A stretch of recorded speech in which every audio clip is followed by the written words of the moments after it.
എല്ലാവർക്കും diaries of കുതിരക്കാരനിലേക്ക് സ്വാഗതം. നമ്മൾ ഇന്ന് വിസിറ്റ് ചെയ്യുന്നത് കേരളത്തിലെ ഏറ്റവും പഴക്കം ചേർന്ന ലൈറ്റ് ഹൗസുകളിൽ ഒന്നായ ആലപ്പുഴ ലൈറ്റ് ഹൗസിലേക്കാണ്.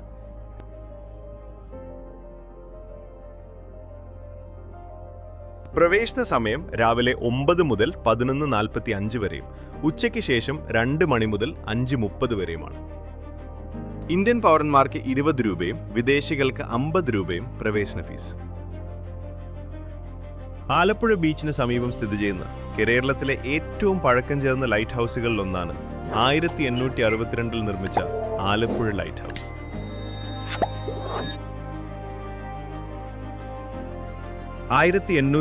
കളിൽ നിർമ്മാണം ആരംഭിച്ച് 1862 പ്രവർത്തനം ആരംഭിച്ച ഈ ലൈറ്റ് ഹൗസ് ബ്രിട്ടീഷ് ഭരണകാലത്ത് കടൽ ഗതാഗതത്തിന് സഹായിക്കാൻ നിർമ്മിച്ചതാണ്. ഏകദേശം 30 മീറ്റർ ഉയരമുള്ള ചുവപ്പും വെളുപ്പും നിറത്തിലുള്ള പട്ടകളോടുകൂടിയ ഈ ലൈറ്റ് ഹൗസ് പഴയകാല ഇഷ്ടിക നിർമ്മാണ ശൈലിയിൽ ലാറ്ററൈറ്റ് കല്ലുകളും തേക്കും ഉപയോഗിച്ചാണ് നിർമ്മിച്ചിട്ടുള്ളത്. മുകളിൽ സ്ഥാപിച്ചിരിക്കുന്ന ലൈറ്റ് സംവിധാനം കടൽ കപ്പലുകൾക്ക് ദിശ കാണിക്കാൻ ഉപയോഗിക്കുന്നു.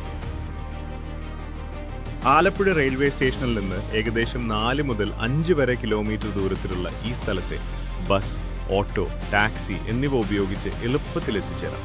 കൂടാതെ ആലപ്പുഴ ബീച്ചിൽ നിന്ന് നടക്കാവുന്ന ദൂരത്തിലുമാണ് ഇത് സ്ഥിതി ചെയ്യുന്നത്. പുറക്കാട് തുറമുഖത്തിന്റെ തകർച്ച ആലപ്പുഴ ഒരു തുറമുഖമായി തിരഞ്ഞെടുത്ത വ്യാപാരികളുടെ പുനരധിവാസം ആവശ്യമായി വരികയും അടിസ്ഥാന സൗകര്യങ്ങൾ വികസിപ്പിക്കുകയും ചെയ്തു. 1792 തുറമുഖം വിദേശ വ്യാപാരികൾക്കായി തുറന്നുകൊടുത്തു.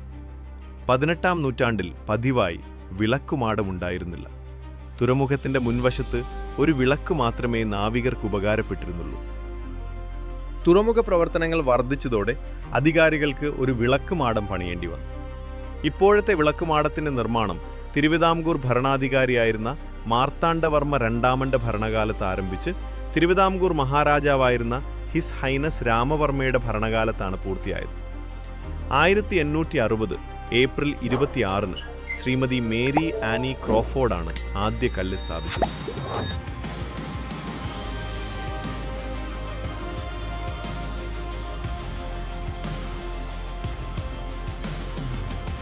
മുകളിൽ കയറുമ്പോൾ ആലപ്പുഴ ബീച്ചിന്റെയും അറേബ്യൻ കടലിന്റെയും മനോഹര ദൃശ്യം ആസ്വദിക്കാനാകുന്ന ഈ സ്ഥലം ഫോട്ടോഗ്രാഫിക്കും വീഡിയോ ഷൂട്ടിങ്ങിനും മികച്ചതാണ്. കൂടാതെ സൺസെറ്റ് കാണാൻ അതിമനോഹരമായൊരു സ്പോട്ടുമാണ്.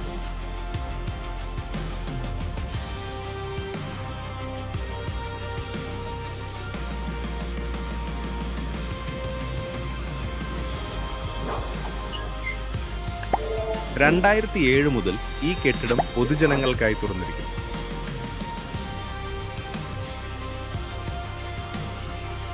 ടിക്കറ്റ് കൗണ്ടറിന് അടുത്ത് തന്നെ ഒരു മ്യൂസിയം ഉണ്ട്. ഈ ലൈറ്റ് ഹൗസിന്റെ ചരിത്രമെല്ലാം ഈ മ്യൂസിയത്തിൽ കാണാം.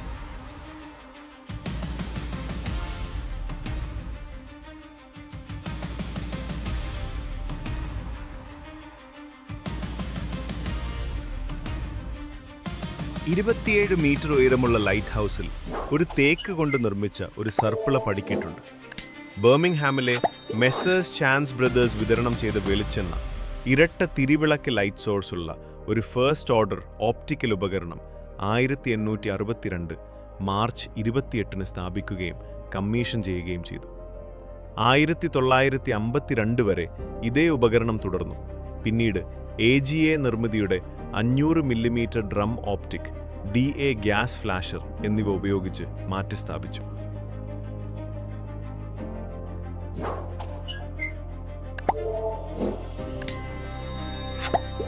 1000 വാട്ട് ഇലക്ട്രിക് ലാമ്പുള്ള നിലവിലുള്ള 4ാം ഓർഡർ ഓപ്റ്റിക് 1960-ൽ സ്ഥാപിച്ചു.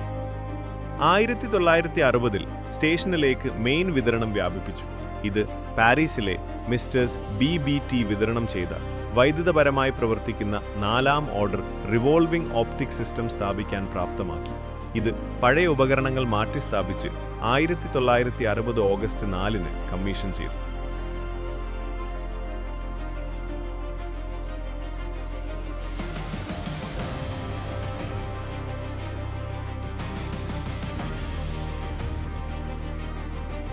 ഏപ്രിൽ 8 ഏപ്രിൽ 8-ന് ഡയറക്ട് ഡ്രൈവ് സിസ്റ്റം ഉൾപ്പെടുത്തി 1998 ഡിസംബർ 30-ന് 300 മില്ലിമീറ്റർ ലാൻഡേണിൽ ഒരു പ്രത്യേക എമർജൻസി ലൈറ്റും ഉൾപ്പെടുത്തി.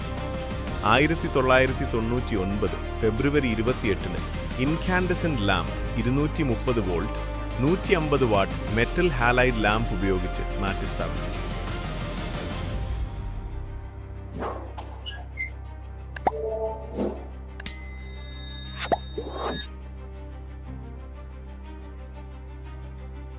ലൈറ്റ് ഹൗസ് ഇപ്പോഴും ജീവനക്കാരുള്ള ഒരു സ്റ്റേഷനാണ്. ആദ്യം പ്ലെയിൻ വൈറ്റ് പെയിന്റ് ചെയ്തിരുന്ന ഇത് 2000-ൽ ചുവപ്പും വെള്ളയും ബാൻഡുകളിൽ വീണ്ടും പെയിന്റ് ചെയ്തു.